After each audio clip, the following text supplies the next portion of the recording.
DSC ఉద్యోగాల పేరుతో వస్తున్న ఫోన్ కాల్స్ ఆరోపణలపై శాప్ చైర్మన్ రవినాయుడు స్పందించారు. విచారణ చేసి కేసు నమోదు చేశామన్నారు. వచ్చే నెల 2, 3 తేదీల్లో ఆడదాం ఆంధ్రలో జరిగిన స్కామ్ రిపోర్ట్ ప్రభుత్వానికి అందుతుందని క్లారిటీ ఇచ్చారు. కోటంరెడ్డి శ్రీధర్ రెడ్డి హత్యకు కుట్ర వ్యవహారంలో ఇదే జరిగిందని ఆరోపిస్తున్న శాప్ చైర్మన్ రవినాయుడుతో మా ప్రతినిధి Shiva face to face. AP వ్యాప్తంగా కూడా డిఎస్సి కోలాహలం కొనసాగుతుంది. అయితే ఇటీవల కాలంలో డిఎస్సికి సంబంధించిన స్పోర్ట్స్ కోటాలో శాప్ ఆఫీస్ నుంచి కాల్స్ వచ్చాయని చెప్పి ప్రచారం. ప్రస్తుతం శాప్ చైర్మన్ మనతో ఉన్నారు. సరే సార్, మీ శాప్ కార్యాలయం నుంచి డిఎస్సి క్వాలిఫై అభ్యర్థులకి 10-15 లక్షలు ఇస్తే మీకు పోస్ట్ వస్తుందని చెప్పి ఫోన్ కాల్స్ వచ్చాయని ఒక ప్రచారం జరిగింది. అది యాక్చువల్గా స్పోర్ట్స్ అథారిటీ పేరు వాడుకొని వచ్చిన వీడియోగా విచారణలో తేలింది. ఏంటంటే మీకు తెలుసు, ఇలాంటి ఇంత పెద్ద డిఎస్సి నిర్ణయించినప్పుడు ఎవరో ఒకరు లబ్ధి పొందాలని చూస్తారు. దాని మీద మా సెక్రటరీ గారు కమిషనర్ గారికి ఎఫ్ఐఆర్ కట్టమని లెటర్ కూడా ఇవ్వడం జరిగింది. దాని మీద ఎఫ్ఐఆర్ కూడా కట్టాం.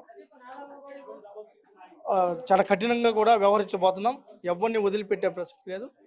మేము ఒకటే మొదటి నుంచి చెప్పాం, చాలా పారదర్శకంగా ఉంటుంది. నేను కూడా ఇన్వాల్వ్ కాదు, మా మంత్రి ఇన్వాల్వ్ కాదు. నోటిఫికేషన్ ఇచ్చిన పోస్టుల వరకు తెలుసు, కానీ ప్రక్రియలో కూడా మేము భాగం కావాలి. ఎందుకంటే మా పని అది కాదు. నిజమైన క్రీడాకారులకి న్యాయం చేసే పని ఈ స్పోర్ట్స్ అథారిటీ చేస్తుంది. ఇలా ఎవరన్నా కానీ మీ దృష్టికి కానీ వస్తే, మా దృష్టికి వస్తే వాళ్ళందరి మీద ఎఫ్ఐఆర్లు కట్టించి కటకటాలలో కూర్చోబెడతాం. వదిలిపెట్టే ప్రశ్న. నిజమైన క్రీడాకారులకి లబ్ధి చేకూర్చడమే మా పని.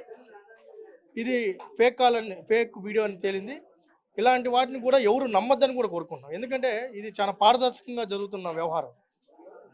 అది ఎవరి పేరు చెప్పినా, ఎంత వారైనా నమ్మద్దండి. ఇక్కడ అలాంటి జరిగే ప్రసక్తి లేదు. మా స్టాఫ్ మీద కూడా మేము నిఘా పెట్టున్నాం.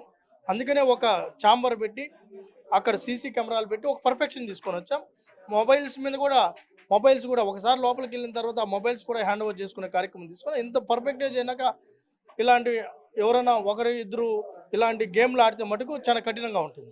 సార్, ఆడదాం ఆంధ్ర ఆల్రెడీ నివేదిక ప్రభుత్వానికి చేరిందా సార్? నివేదికలు ఏముంది, ఎప్పుడు వారిపై చర్యలు ఉండే అవకాశం ఉంది? నివేదిక ఆల్రెడీ ఎవరైతే అసెంబ్లీలో శాసన మండలిలో ఎవరైతే క్వశ్చన్ లేవనో వాళ్ళకు కూడా కాపీ వెళ్ళింది. దాంట్లో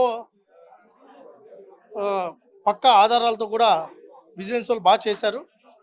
ఎవరైతే తప్పిదాలు జరిగాయో తన రిపోర్టు కూడా నేను కూడా చదివాను. రిపోర్టు చాలా ఏం జరిగిందో నీట్గా ఇచ్చారు. దాని మీద ఎఫ్ఐఆర్ కట్టిన తర్వాత ఫర్దర్ ఇన్వెస్టిగేషన్ వాళ్ళందరూ వస్తారు. ఎవరెవరైతే ఉన్నారో వాళ్ళందరూ కూడా ఇంకా విచారణకి రావాల్సిన టైం ఆసన్నమైంది.